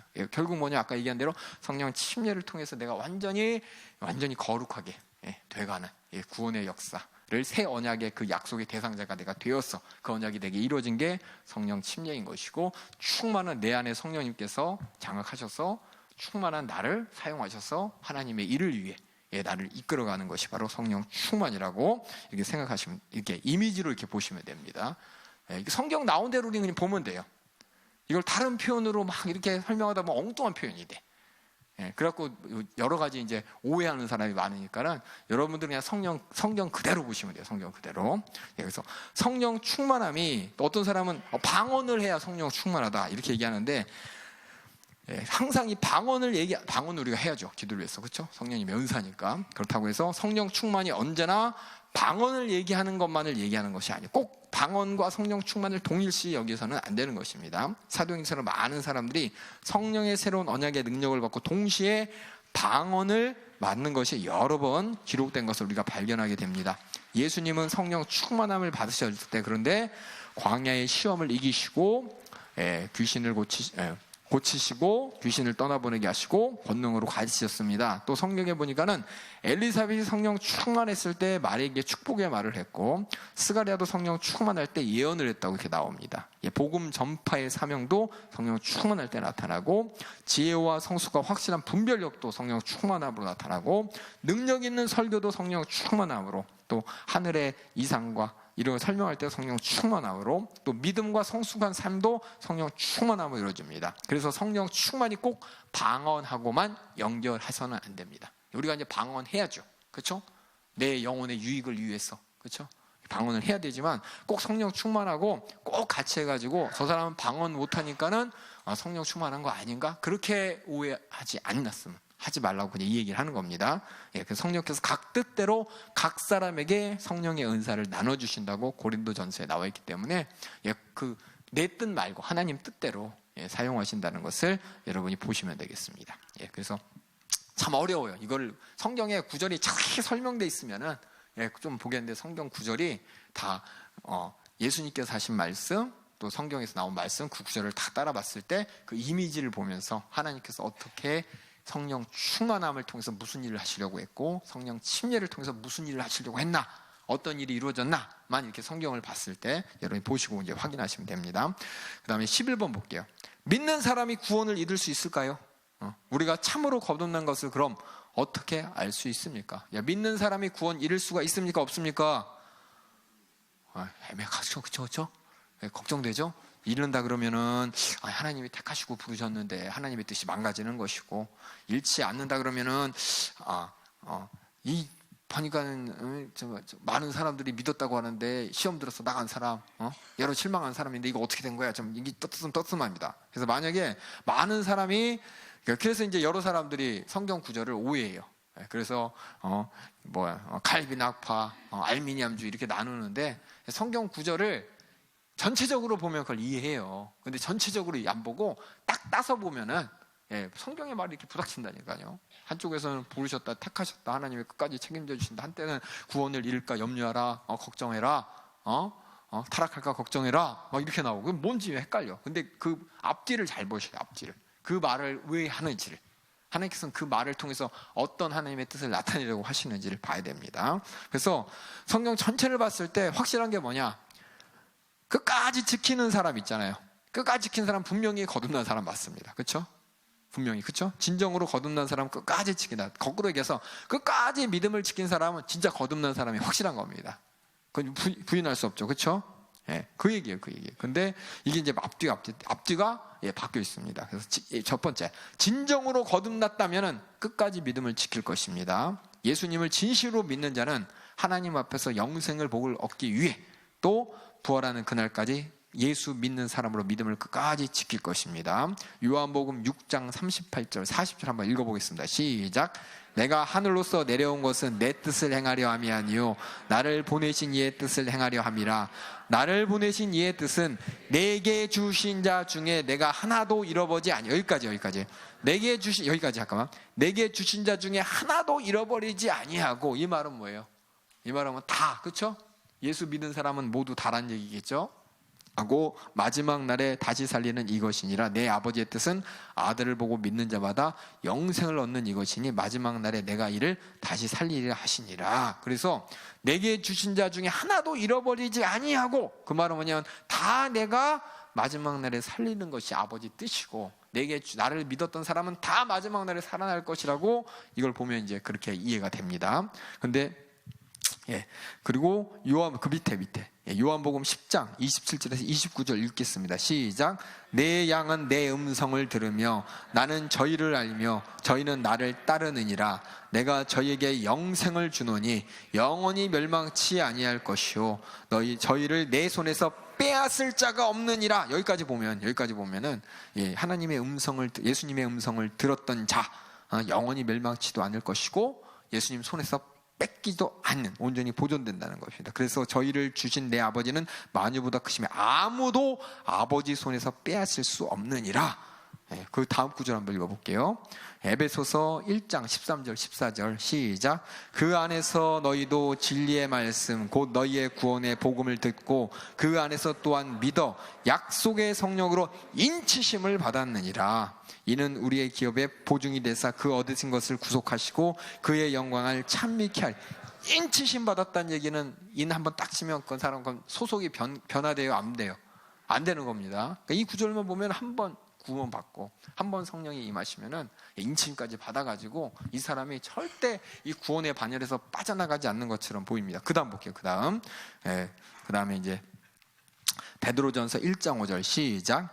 너희가 말세에 나타내기를 예비하신 구원을 얻기 위하여 믿음으로 말미암아 하나님의 능력으로 보호하심을 입었나니. 여기서 보호하심을 입었나니 라고 하는데, 근데 이렇게 있지만은 계속해서 보호하신다라는 뜻이에요. 시제를 보면 그 얘기는 이 네 구절을 봤을 때 한 번 인치심을 받고, 한 번 하나님 손에 붙잡히고, 한 번 예수님의 손에 이렇게 주어졌다면 그 사람은 끝끝내 절대로 끝까지 보호하시고 그 하나님이 그 믿음으로 끝까지 천국으로 인도하신다는 것처럼 들려요. 근데 마지막에 뭐예요? 성경 말씀 보면 이렇게 쓰여 있습니다. 그 다음 게 이게 뭐냐? 그래서 진짜 거듭났다면, 진짜 예수님 품에 있고 인치심 받고 하나님께 인도받은 자는 끝까지, 끝날까지 하나님께서 지키신다라고 성경은 얘기하고 있고, 두 번째, 끝까지 견디는 자는 믿음으로 거듭난 자들이라고 또한 말하고 있습니다. 결국 믿음의 증거가 뭐냐? 그가 말하는 것이고 그의 계명에 순종하는 삶인데, 요한복음 8장 31절 32절 읽겠습니다. 시작. 그러므로 예수께서 자기를 믿은 유대인들에게 이르시되 너희가 내 말에 거하며 참 내 제자가 되고 진리를 알지니 지가 너희를 자유케 하리라 라고 하면서, 여기 보면은 믿는 유대인들에게 조건을, 믿었으면 끝인데 또 거기다 또 하나 붙입니다. 내 말에 거하면. 근데 믿었는데 그 말에 거하지 않는 사람이 있었나 봐요. 있을 수도 있나 봐요. 그 얘기는 아까랑 좀 말이 좀 틀립니다. 골로새서 1장 22절 23절 한번 읽어볼게요. 시작. 이제 그의 육체의 죽음으로 말미암아 화목케 하사 너희를 거룩하고 흠없고 책망할 것이 없는 자로서 그 앞에 세우고자 하셨으니, 만일 너희가 믿음에 거하고 터 위에 굳게 서서 너희 들은 바 복음의 소망에서 흔들리지 아니하면, 믿었는데 믿음에 거하고 터 위에 굳게 서서 흔들리지 아니하면, 그렇죠? 이게 뭐냐면은 믿는 사람들 중에 있지만 그 중에서 흔들리지 아니한 자가 되어야 된다고 이렇게 얘기하면, 흔들리는 자가 있다는 얘기입니다. 그래서 진짜 우리에게 속하지 않았다 이 말이 있는 것은 진정으로 거듭난 것이 아닐 수도 있다 라는 것입니다. 그래서 우리가 진짜 거듭났냐 안 거듭났냐, 사실 이거는 누가 아시냐? 하나님만 아십니다. 우리가 스스로 누굴 보면서 판단할 수가 없어요. 진짜 그 사람이 거듭났다면 그 사람은 끝끝내 천국에 갈 것이고, 그 사람이 거듭난 사람이 아니라면 겁나죠, 그렇죠? 겁나죠? 그게 뭐냐? 하나님 말씀은 성경 전체를 볼 때 우리 인간들을 어떻게 봅니까? 인격적으로 상대하십니다. 인격적으로 상대하면서 또 우리에게 소망을 주시고 확신을 주시고 또 우리를 격려하시고 동기를 부여하십니다. 한쪽으로는 믿으면 돼. 우리가 하나님께 믿음, 이 믿음이 얼마나 정말 진실하시고 이 믿음으로 하나님이 역사하신 걸 강조하기 위해서 믿는 자는 확실히 이렇게 말하고, 또 한 군데서는 이 믿음 가운데 떨어지면 안 된다. 끝까지 견디는 자는 이라고 얘기하면서, 결국 성경 전체는 뭐냐면 이 하나님과의 인격적인 관계 가운데 우리가 하나님과의 믿음을 끝까지 지킬 것을 말하고 있습니다.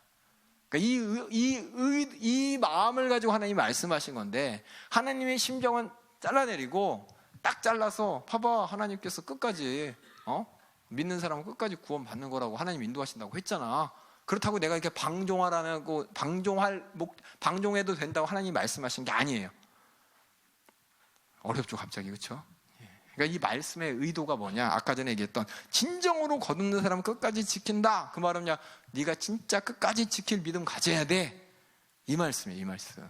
그리고 끝까지 견디는 자가 진짜 결국 이거예요. 똑같은 말이에요. 그러니까 우리가 이 성경 말씀이 왜 이렇게 말이 안 맞아? 한쪽에서는 한번 구원 받으면 끝까지 하나님이 책임진다 그러고, 또 한쪽에서는 야, 너 믿음에서 떨어지지 않게 끝까지 견뎌야 돼라고 하는데, 그럼 내가 하나님께서는 뭔 얘기? 한쪽에서는 끝까지 지킨다 그러고, 한쪽에서는 떨어질까 조심하라 그러고, 그럼 뭐가 얘기야? 그럼 하나님께서 우리의 믿음을 책임져 주지 않는다는 거야? 그 얘기가 아니라, 믿음은 인격적인 관계적인 것입니다. 하나님께서는 우리에게 계속해서 이 예수님의 말씀을 통해, 또 성경 말씀을 통해 믿음의 반열이, 믿음이 얼마나 믿음으로만 가능하다는 것을 계속 강조하시고, 또 이 믿음 가운데 떨어지지 않게 조심하라고 말씀하시면서, 결국 인격적인 관계, 하나님과의 인격적인 관계인 믿음이 우리에게, 그게 뭐냐? 아까 얘기했잖아요. 이 모든 것들이 보면은 하나님께서 다 하시지만 그거에 대한 우리의 관계라고 했죠. 구원의 관계를 설명하는 용어라 그랬죠. 하나님과 우리와의 관계를 설명하는 용어처럼, 우리가 하나님과의 관계를 계속 지속하기 위해서 우리가 인격적으로 하나님을 인정하는 것이고, 또 인격적인 것을 무너뜨리는 어떤 것에게 당하지 말라는 것이 하나님의 말씀의 목적이에요. 그래서 믿는 자가 구원을 이룰 수 있습니까? 그러면 있습니다. 있습니다. 우리가 그 마귀가 그렇게 시험하는 거잖아요. 그래서 마귀가 우는 사자처럼 삼킬 자를 찾아다니고, 또 마귀가 양의 탈을 싼 늑대처럼 우리를 속이고 현혹시키고, 이게 뭐냐? 믿음은, 그 믿음을 잃지만 않으면 끝까지 가는데 잃게 하는 뭔가가 있다는 겁니다. 그래서 세 번째 볼게요. 마지막에 배교할 자라. 중요한 게 뭐냐면, 지금은 성경에 또 이 얘기가 있어요. 마지막에 이 믿음을 지키지 못하고 배교할 자가 있다는 거예요. 그 말은 뭐예요? 그럼 하나님께서 무능해서 우리의 믿음을 지키지 못하나? 그게 아니라 인격적인 용어로서 우리가 배교하지 않도록 주의하라는 겁니다. 유다가 이제 뭐예요? 너희 중에 한 사람은 마귀니라 예수님이 말씀하셨을 때, 알려줬는데도 불구하고 유다는 마귀짓했죠. 그렇죠? 이게 이제 우리 인간의 현실입니다. 그래서 가만히 들어온 거짓 형제들이 있다고 갈라디아서 얘기하고, 또 고린도후서에서 거짓 형제들의 위협이 있을 것이라고 말하고, 고린도후서에서는 의의 일꾼으로 가장한 사람들이 있을 것이라고 이렇게 얘기합니다. 마태복음, 예수님이 직접 하신 말씀, 마태복음 7장 21절 23절 한번 읽어보겠습니다. 시작. 나더러 주여 주여 하는 자마다 천국에 다 들어갈 것이 아니요 다만 하늘에 계신 내 믿음의 아버지의 뜻대로 행하는 자라야 들어가리라. 그날에 많은 사람이 나더러 이르되 주여 주여 우리가 주의 이름으로 선지자 노릇을 하며 주의 이름으로 귀신을 쫓아내며 주의 이름으로 많은 능력을 행치 아니하였나이까 하리니, 그때 내가 저에게 밝혀 말하되 내가 너희를 도무지 알지 못하니 불법을 행하는 자들아 내게서 떠나가라 하시니라. 이게 마지막에 아무리 내가 정말 이런 수많은 예수의 이름으로 수많은 능력을, 또 하나님의 뜻을 이뤘다 할지라도 마지막에 이렇게 이럴 자가 있다는 것은, 우리가 그럼 하나님께서 우리를 못 지켜주는 거야 하면서 하나님에 대해서 오해하라는 얘기가 아니라, 그러지 않도록 믿음을 지키라고 하는 하나님의 뜻입니다. 그래서 마태복음 4장에서 이 말씀을 받았던, 하지만은 돌밭에 받았던 씨는 잎사귀도 키고, 그렇죠? 자라나지만 햇빛에 그냥 죽어버리고 말라버리지 않습니까? 이것이 뭐냐? 말씀 받았어요, 믿었어요. 하지만 나중에 시험과 고난을 이기지 못하고 이 햇빛, 이 말라버릴 수 있다는 것입니다.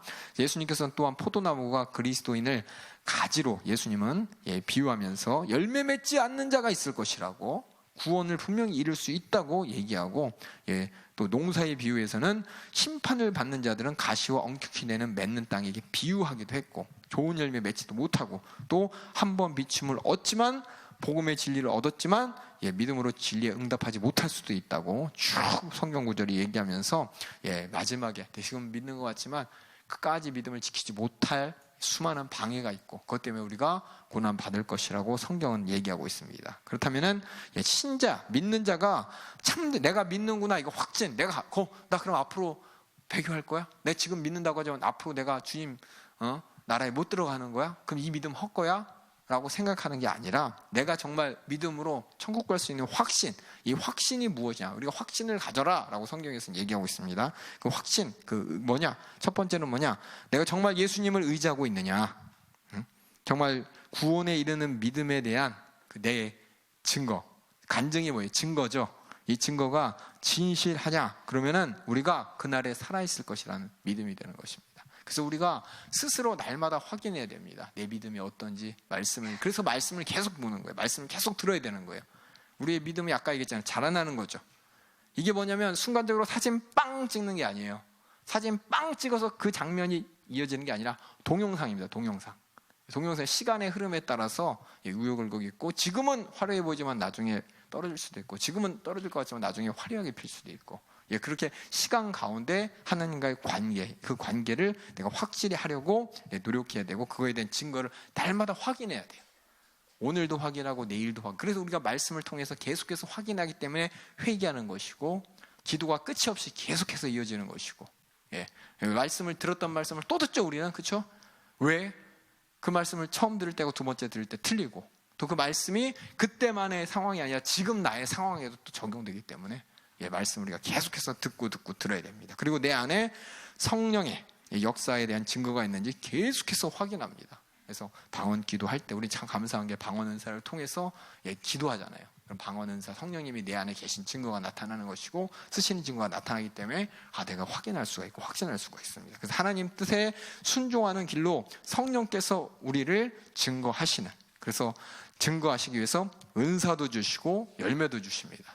은사를 통해서 하나님의 일을 할 수 있도록, 열매를 통해서 그리스도의 장성한 분량에 이를 수 있도록 하나님께서는 계속적으로 말씀하고 계시고, 교회를 통해서 가르치고 계십니다. 예수님과의 지속적인 관계를 계속해서 맺고 하십니다. 그래서 모든 절기가 있고 예배가 있고 충성하는 자리가 있고 전도가 자리가 있는 겁니다. 하나님의 말씀에 순종하느냐 안 하냐 계속해서 확인하는 것입니다. 그래서 제일 중요한 게 뭐냐면, 여러분이 믿음 가운데 내 정말 믿음에 확신이 있다라고 하는 거는, 여러분이 믿음이 계속해서 자라고 있는지, 계속해서 내가 거룩해지고 있는지, 죄와 멀어지고 있고 예수님은 닮아가고 있는지를 확인하셔야 돼요. 작년보다 올해 내가 이만큼 더 깨닫고, 이만큼 더 감사하고, 이만큼 더 내가 저 소망이 불타오르고. 한 예로 제가 감히 말씀드릴게요. 감이라고 하기에는 어쩌면 또 모르겠지만은, 하나님 앞에 내가 드린 예물이 각자 사정에 틀리지만은 정말 내가 얼마만큼 하나님 앞에 진실한가, 저는 그게 제일, 거기서 나는 제 자신을 바라볼 때 그렇게 확인합니다. 작년보다는 올해보다는 내가, 그 때로는 작년하고 올해랑 똑같고, 그렇지만 내년에 좀 달라져야 되고, 그런 예물도 있고, 예물 하나님과의 물질적인 관계, 그리고 충성하는 거, 전도하는 거, 그게 작년하고 올해를 비교해 봤을 때 내가 정말 작년하고 올해 비교했을 때 작년보다 못하네, 그럼 큰일 난 거예요. 심각한 겁니다. 작년보다 올해 내가 더 많이 충성하고 더 많이 전도하고 더 많이 정말 하나님께 드릴 수 있는, 이것이 뭐냐, 내가 주님과의 관계가 지금 이렇게 되고 있다는 거예요. 근데 만약 이게 아니고 정체되고 있다면은 그건 죽은 거나 마찬가지죠. 그러니까 여러분들이 어떤 말은 이거 가지고서 뭐 강요하네. 아니, 강요가 이 성경 말씀을 통해 내가 자신을 바라보면서 여러분들이 스스로 확인하는 방법입니다. 내가 맡고 있는 직분이 작년에도 올해도 점점 하나님께서 뭐 많은 것을 맡겨주신다. 그럼 분명히 그 사람은 뭐냐면은 하나님과의 관계 가운데 거룩하게 되고 있고 죄와 멀어지고 있기 때문에 하나님이 쓰실 만한 그릇이 된다는 거예요. 그것이 우리는 그냥 아는데, 그쵸, 아는데 조금 그런데 이것까지 해야 된다니까요. 하나님과 우리 관계 인격적인 관계입니다. 아는 만큼 나의 감정이 하나님 앞에 더 감사하게 되는 것이고, 그만큼 내가 더 의지적으로 움직여야지 이게 상승 곡선이 올라가는 것이고, 내 믿음이 자라나는 것이고, 이것이 뭐냐, 내가 정말 하나님 앞에 인정받는 믿음, 내 스스로 믿음을 확신할 수 있구나라고 되는데, 만약 이게 없으면은 감히 제가 말씀드립니다. 정말 심각하게 자신을 바라보셔야 돼요. 심각하게 자신을 바라보면서 여러분들이 정말 하나님과의 관계를 나는 모르지만, 나는 몰라가 아니에요. 보면서 알 수 있어요. 알아야 되는 것이고, 그렇게 여러분들의 믿음이 계속해서 자라나길 주님의 이름으로 축원합니다. 이렇게 이런 확신이 있으면은 고민이 안 됩니다. 믿음을 통해서 하나님의 능력의 보호하심이 날마다 내가 경험하기 때문에, 그리고 그 확신이 뭐냐, 내가 천국 갈 것이고 마지막 날에 주님이 나를 살리실 것이고 영원히 주님과 살 것이다, 딱 가는 것이고, 만약에 그게 좀 이러면 빨리 죄를 찾아서 회개하는 것이고, 그래서 회개가 계속해서 이루어지는, 회개가 중단됐다, 그 사람은 그럼 믿음 가운데 자라나는 게 아니죠. 죄와 멀어진다는 것은 그만큼 회개할 거리가 많아진다는 거예요. 한 번 회개했으니까 끝이 아니에요. 이만큼 죄와 멀어졌으니까, 이만큼 회개했으니까 더 이상 회개할 게 없어. 그럼 이 사람은 그냥 여기 있는 거예요. 계속 회개를 통해서 죄와 멀어지는 것이고, 충성을 통해서 주님과의 감사를 통해서 계속 주님과 가까워지는 것이고, 이게 이제 내가 정말 구원받은 마지막에 배교하지 않을, 끝까지 믿음을 지킬 이 사람이라는 확증이 되는 것이고 증거가 되는 것입니다. 성경 말씀을 통해서 여러분이 써 있으니까 읽으시면서 확인하시기 바라겠습니다. 이렇게 오늘 여기까지 하도록 하겠습니다. 우리의 믿음은, 우리의 구원은 어떤 내 힘의 노력도 아니고, 하나님께서 일방적으로 다그쳐서 억지로 끌고 가는 것도 아니고, 이 모든 것들이 다 하나님과의 인격적인 관계입니다. 하나님 말씀하시고 성령을 보내주시고, 우리는 그 말씀에 화답하고 성령의 뜻대로 순종하면서 날마다 아는 만큼 회개하는 것이고, 아는 만큼 감사하는 것이고, 하나님과의 관계는 점점 가까워지고 세상의 죄와는 점점 멀어지는 것을 말씀을 통해 확인하고, 또 내가 하나님과의 관계 가운데 얼마만큼 충성했는지, 전도했는지, 예물 드렸는지, 예배 시가 얼마나 더 진실해졌는지, 이런 것들도 확인하는 게 어떤 강요가 아니라 필수입니다. 필수. 말씀을 통해 확인하고 여러분들이 시간 스스로 믿음을 확증하기를 주님의 이름으로 축원합니다. 제가 다 합심으로 기도하실 때, 하나님, 나의 믿음이 주님이 보시기에 인정받는 믿음, 날마다 주님께 가까이 갈 수 있도록 인도하여 주시옵소서. 가까이 가지 못하게 만드는 수많은 잘못들 주님 내가 찾아 회개하여 죄와 멀어지게 도와주시고, 정말 내 스스로 말씀 가운데 내 믿음을 확인하여 확증하는 천국 가는 신앙생활, 믿음 있는 삶 살 수 있도록 인도하여 주시옵소서. 다 같이 두 손 들고 주여 삼창하고 기도하시겠습니다. 주여! 주여!